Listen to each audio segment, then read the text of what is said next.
Friends, तो मैं हूं आरती संस्कृति आईएएस के यूट्यूब चैनल पे आप सभी का स्वागत है। मैं हाजिर हूं एक नए विषय को लेकर के।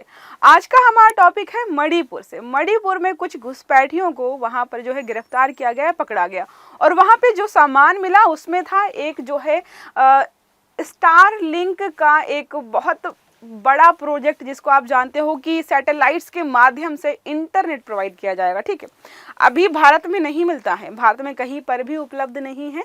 और जो है एलन मस्क ने ये क्लियर भी किया है कि हमारी जो इंटरनेट की बीम्स वगैरह हैं जो भी कवर करती है एरिया को, वो भारत के एरिया में नहीं है। अब तो यहाँ पे सोचने वाली बात ये है कि ऐसे घुसपैठियों या आतंकवादियों के पास जो है ऐसा सामान आखिरकार आया कहाँ से। तो यहाँ पर जो हम सारी चीज़ों को अच्छे से देखेंगे कि आतंकवादियों के पास ये सामान कहाँ से आ रहा है, क्या रूट है, और जो है अगर ऐसा सामान घुसपैठियों या आतंकियों के पास बरामद होता रहा या उनको जो है इसकी सप्लाई आसानी से मिली, तो भारत को जो है आंतरिक सुरक्षा के संबंधी मामलों में क्या क्या समस्याएं देखने को मिलेंगी। ठीक है, वैसे भी ट्रैक करना बहुत मुश्किल होता है, क्योंकि मणिपुर हो या अरुणाचल प्रदेश हो या फिर म्यांमार, वो पूरा वाला जो नॉर्थ ईस्ट वाला हमारा एरिया है ऑलरेडी वैसा है कि अगर कोई व्यक्ति वहीं का है तो जल्दी से समझ सकता है कि कहाँ से कैसे जाना है, पहाड़ी इलाका है। और ऐसे में अगर जो है घुसपैठियों के बीच कम्युनिकेशन अच्छा हो गया तो हमें जो है समस्याओं का निपटान करने में और भी समस्या होगी। ठीक है, देखिए लिखा है मणिपुर में घुसपैठिए कर रहे हैं एलन मस्क के सैटेलाइट इंटरनेट का इस्तेमाल। तो सवाल ये है कि जब हमारे यहाँ पर एलन मस्क की सैटेलाइट इंटरनेट वाली सुविधा अभी है ही नहीं, तो आखिरकार ये लोग इस्तेमाल कर कैसे रहे हैं और लेकर क्यों आए हैं और कहाँ से मिला है। अब कोई सामान भारत में मिलता ही नहीं हो और भारत में वो चीज़ों की सुविधा है ही नहीं, फिर आखिरकार वो कहाँ से ला रहे हैं। इसका मतलब है या तो उन्होंने स्मगल किया है, ठीक है, या कहीं दूसरी तरीके से लेकर के आए होंगे इसको। तो पहले हम चर्चा के बिंदुओं को देखें तो नॉर्थ ईस्ट में, खास तौर से मणिपुर के संघर्ष वाले इलाके में अभी कुछ दिन पहले मणिपुर में हिंसात्मक घटना हुई थी बहुत बड़ी। तो यहाँ पर जो है ये भी बोला जा रहा है कि क्या इस प्रोजेक्ट का या फिर जो सैटेलाइट इंटरनेट है इसका इस्तेमाल करके उस घटना को और बड़ा रूप दिया गया था। क्या इस जो एलन मस्क की ये कंपनी है, इसका ये प्रोजेक्ट है, इसका इस्तेमाल जो है उस घटना में किया गया था। तो बहुत सारे सवाल यहाँ पर खड़े हो रहे हैं। ठीक है, तो नॉर्थ ईस्ट में खासतौर पर मणिपुर के संघर्ष वाले इलाकों से भारतीय सेना और असम राइफल्स ने हाल ही में घुसपैठियों के अड्डे से एलन मस्क का स्टार लिंक इंटरनेट डिवाइस यहाँ पर जो है खोजा है। हुआ ये कि ये फोटो खींचा गया, ठीक है, ये फोटो खींचा गया और जब इसको सोशल मीडिया पर पोस्ट किया गया कि हमने जो है इस एरिया से ये बरामद किया है, तो किसी व्यक्ति ने फिर कमेंट किया कि वो जो प्रोजेक्ट दिख रहा है ये जिसमें जो है स्टार लिंक का साइन बना हुआ, ये तो जो है एलन मस्क की कंपनी का प्रोडक्ट है, ये इनके पास क्या कर रहा है। तब यहाँ पे सवाल खड़ी हुई आखिरकार ये चीज़ जो है इनके पास आई कहाँ से। प्रमुख बिंदुओं की बात करें तो मणिपुर और उसके आसपास के इलाकों में यहाँ पर घुसपैठ करने वाले सैटेलाइट इंटरनेट का इस्तेमाल कर रहे हैं। तो देखो, सरकार या जो भी हमारी सेनाएं होती हैं, सबसे बड़ा या सबसे पहला प्रयास होता है कि घुसपैठियों के बीच का कम्युनिकेशन तोड़े, ताकि वो आपस में बात ना कर पाएं कि कहाँ पे क्या हो रहा है। अब फ़ोन या जिस माध्यम से भी करते थे वो तो ब्लॉक किया जाता था। अब यहाँ पे जो समझ ली कि फ़ोन के माध्यम से कर रहे थे, सरकार ने उस एरिया में जो है इंटरनेट बंद कर दिया, शट डाउन कर दिया, तो बात नहीं कर पाएंगे। या फिर जो है सिम या टावर्स वगैरह है वो भी बंद कर दिए, नेटवर्क जो है जैम कर दिया। लेकिन अगर इस चीज़ का इस्तेमाल किया जा रहा है, ये जो इंटरनेट है जो स्पेस के माध्यम से आता है, उसका काम ही यही है कि जो भी ऐसे एरिया हैं जहां पर टावर वगैरह नहीं है या केबल्स के माध्यम से इंटरनेट नहीं पहुंचाया जा सकता है, उसको जो है सैटेलाइट के माध्यम से पहुंचाएंगे। उसी के लिए बनाया ही गया है उसे। ठीक है, तो सुरक्षा बलों ने हाल ही में इम्फाल के पूर्वी जिलों में जो है यहाँ पर सारा सामान, गोला बारूद वगैरह और जो भी उनके पास हथियार थे वो भी बिल्कुल एडवांस वाले हथियार पाए गए हैं। ठीक है, भारतीय सेना के रेस्पियर कोर ने यहाँ पे सोशल मीडिया पर मंच पर जो है एक्स ट्विटर पर जो है जब्त की गई तस्वीरों की यहाँ चीज़ें थी, उनकी तस्वीर साझा की। अब यहाँ पर जब है तस्वीर जब साझा की गई तो लोगों ने देखा और बताया कि ये तो स्टारलिंक का प्रोजेक्ट है और यहाँ पर भारत में कैसे आया। जब एलन मस्क से पूछा गया कि आप इस बात पर कुछ जवाब देंगे कि ये कैसे आया, क्योंकि अभी आपकी कंपनी को जो है भारत में जो है एक तरीके से इंटरनेट सुविधा प्रदान करने का एक्सेस नहीं प्रदान किया गया है, तो उन्होंने बोला कि शायद ये प्रोडक्ट जो है वो फेक है। ठीक है। उन्होंने बोला कि ये जो है फेक है और ये गलत भी है, क्योंकि हमारी इंटरनेट की जो बीम्स हैं वो तो अभी भारत में पड़ती ही नहीं है, तो इस प्रोडक्ट का इस्तेमाल जो है उस एरिया में किया ही नहीं जा सकता है, ठीक है। अब देखो फिर क्या बोला गया, राज्य पुलिस के अनुसार किराऊ खूनों से जब्त की गई सामग्री में एक इंटरनेट सैटेलाइट एंटीना है, एक इंटरनेट सैटेलाइट राउटर है और 20 मीटर जो है एक तरीके से लंबी तार भी है, जो कि सारा कनेक्ट करके जो है वहाँ पर इंटरनेट की सुविधा प्रदान कर रहा था। जो लोग वहाँ पे आतंकवादी या जो आतंकी संगठन थे या घुसपैठिए थे, वो इस चीज़ का इस्तेमाल ऑलरेडी कर रहे थे।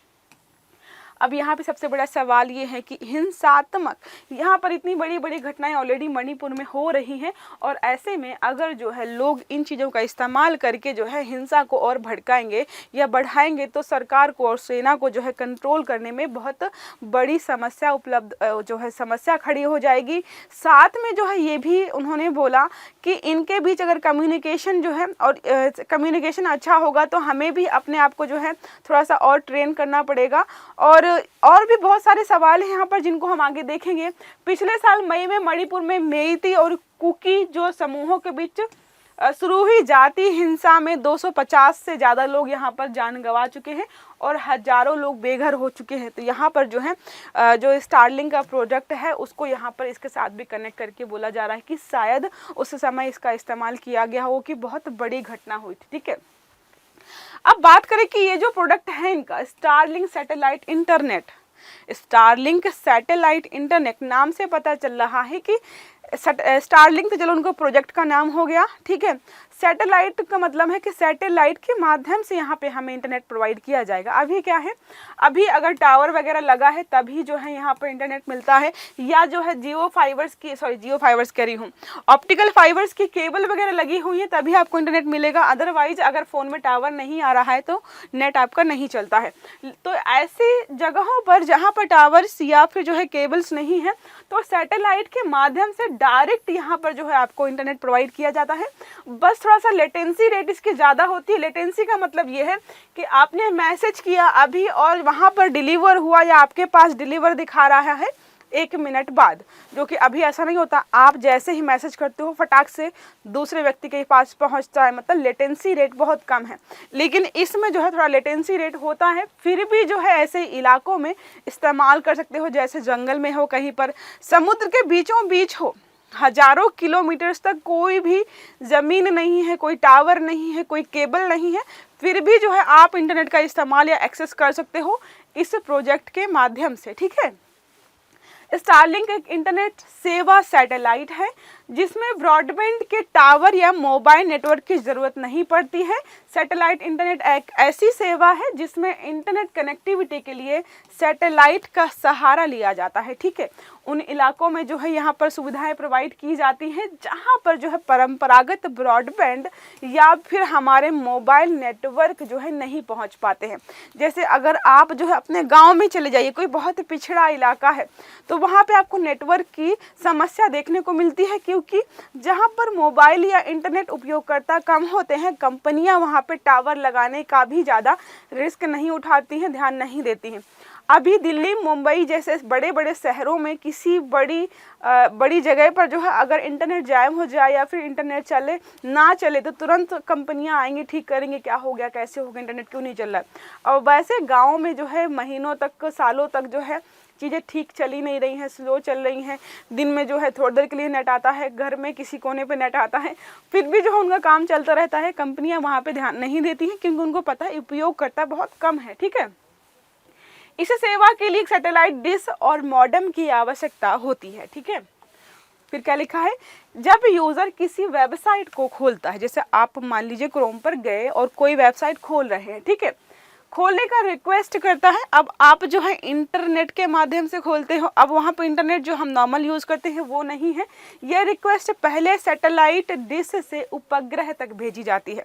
तो पहले जो है उपग्रह पर वो रिक्वेस्ट जाती है कि ये फला एरिया में ये व्यक्ति जो है इस वेबसाइट पर जाना चाहता है और इंटरनेट चाहिए इनको, ठीक है। इसके बाद उपग्रह या रिक्वेस्ट धरती पर स्थित नेटवर्क ऑपरेटर सेंटर तक भेजता है जो इंटरनेट से जुड़ा होता है। उसके बाद आवश्यक डेटा एकत्र किया जाता है और सैटेलाइट के माध्यम से यूजर की डिवाइस तक वापस भेजा जाता है। तो जो भी आपने सर्च किया वहाँ पर गया, फिर वहाँ से जो भी इंटरनेट सर्विस प्रोवाइडर है वहाँ पे आया, फिर जो है आपके फ़ोन पर आता है। तो थोड़ा सा प्रोसेस जो है लंबा होता है, इसलिए थोड़ा सा टाइम लगता है, लेकिन ऐसे इलाके जहाँ पर नेट बिल्कुल नहीं चलता है वहाँ पर भी आप इस्तेमाल कर सकते हो। ये डेटा यूज़र की डिस्क पर रिसीव होता है और फिर मॉडेम से उसे डिकोड किया जाता है और आपको जो है जो भी जानकारी चाहिए वो मिल जाती है। ठीक है, जहाँ पर भी टावर वगैरह नहीं है वहाँ पर जो आपको सिग्नल उपलब्ध कराता है ये। साथ में क्या है, थोड़ा सा लेटेंसी, मैंने आपको बताया ना, लेटेंसी या विलंबता थोड़ी सी बढ़ जाती है, बाकी सब ठीक है। इसके अलावा ख़राब मौसम है और जो है बारिश या बर्फ़बारी हो रही है तो थोड़ा सा आपको समस्या हो सकती है, क्योंकि टावर्स वगैरह हैं या फिर जो है केबल्स वगैरह हैं उनमें मौसम के आधार पर कोई फ़र्क नहीं पड़ता है अगर आप उनकी रेंज में हो। लेकिन जो है जो सैटेलाइट्स के माध्यम से जब यहाँ पर चीज़ें आ रही हैं तो बहुत डिस्टेंस हो जाता है, साथ में मौसम कैसा है उस एरिया का, उस जगह का, इस बात पर भी जो है नेटवर्क वहाँ पे एक तरीके से डिपेंड करते हैं। ठीक है, अब यहाँ पे बात करें कि भारत में अभी तक क्यों नहीं आया। जैसा आपको मैंने बताया कि अभी तक भारत में जो है एलन मस्क की कंपनी को यहाँ पर एक्सेस नहीं मिला है कि यहाँ पर अपना प्रोजेक्ट लगाए और इंटरनेट प्रोवाइड कर पाए। बहुत सारे रीजन्स हमारे यहाँ पर हैं कि पहली बात तो है सिक्योरिटी का, यूजर्स के डेटा का क्या करेंगे, कैसे करेंगे, इसको लेकर भी यहाँ पर विवाद चल रहा है। और साथ में जो स्पेक्ट्रम की नीलामी होती है तो बहुत सारे संस्थानों का यहाँ पे विवाद है कि इनको जो है आप कैसे जो है स्पेक्ट्रम डिस्ट्रीब्यूट करेंगे, क्योंकि अभी तो जितनी भी कंपनियाँ सारी हमारे यहाँ पर हैं वो सारी भारतीय कंपनियाँ, उनको अपने हिसाब से ज़्यादा दिया गया। अब यहाँ पर विवाद इसी बात को लेकर के हो रहा है। भारत इस बात पर विचार कर रहा है कि सैटेलाइट आधारित ब्रॉडबैंड सेवाओं को सपोर्ट करने के लिए स्पेक्ट्रम का आवंटन कैसे किया जाए। सबसे बड़ा सवाल यही है कि आवंटन कैसे किया है। कुछ ने यहाँ पे सजेशन दिया है कि केवल नीलाम किए गए सैटेलाइट स्पेक्ट्रम का ही इस्तेमाल किया जाना चाहिए। तो जिन सैटेलाइट्स के जो स्पेक्ट्रम हम नीलाम करते हैं उन्हीं के आधार पर जो है हम इनको एक्सेस दे देते हैं, उसी स्पेक्ट्रम का इस्तेमाल करके हमारे यहाँ पर जो है ये सर्विस प्रोवाइड कर सकते हैं। लेकिन जो है स्टारलिंक का कहना है कि सैटेलाइट संचार को इंटरनेशनल टेली कम्युनिकेशन यूनियन ने साझा स्पेक्ट्रम बताया है।